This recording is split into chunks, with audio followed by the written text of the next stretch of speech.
शर्मिला रुकने वाली नहीं थी। ऐसे में हरदेव बीच में आया और बोला, बस ठीक है शर्मिला, हम लोग खा रहे हैं और खाते वक्त हमें इस तरह की बातें नहीं करनी चाहिए। उसकी बात सुनते ही सब लोग चुप हो गए थे।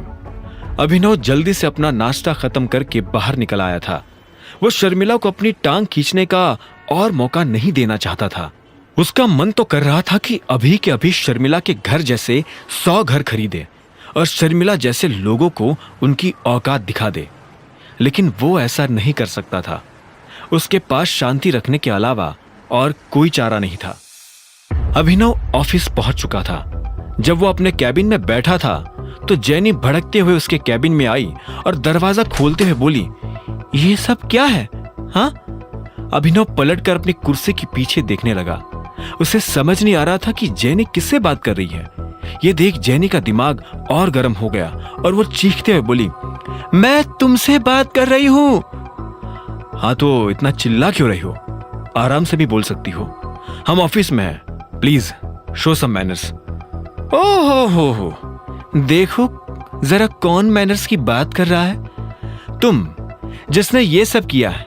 ये देखो, इस कस्टमर ने हमें सिर्फ 2 स्टार्स दिए हैं। तुम ही इससे डील कर रहे थे ना, तो तुमने इससे ऐसा क्या कहा जो इसने सिर्फ 2 स्टार दिए हैं?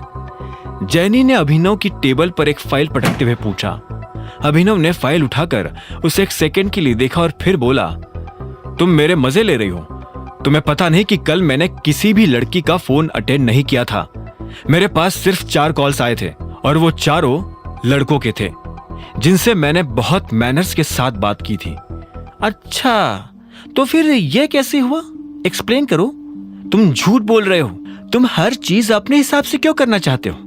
सीईओ सर ने तुम्हें मैनेजर की पोस्ट से निकाल दिया तो तुम इस बात का खुन्नस निकाल रही हो। मैं फिर से कह रहा हूं, मुझसे अच्छे से बात करो। नहीं तो क्या कर लोगे? तुम्हें पता नहीं है, लेकिन यहां तुम्हारी सीनियर मैं हूं।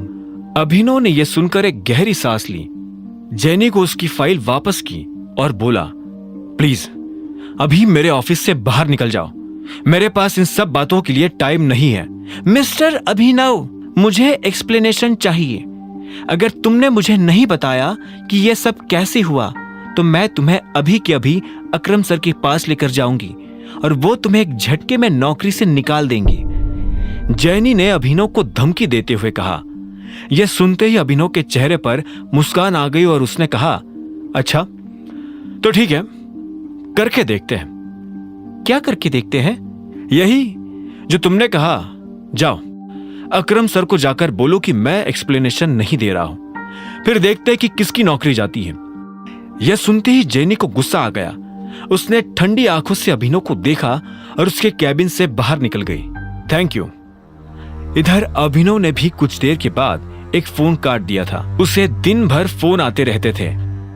हर कोई उसे अपनी अपनी प्रॉब्लम्स बताता था और वो उन्हें सॉल्व करता था। अभिनव को इस काम में जरा भी मजा नहीं आ रहा था।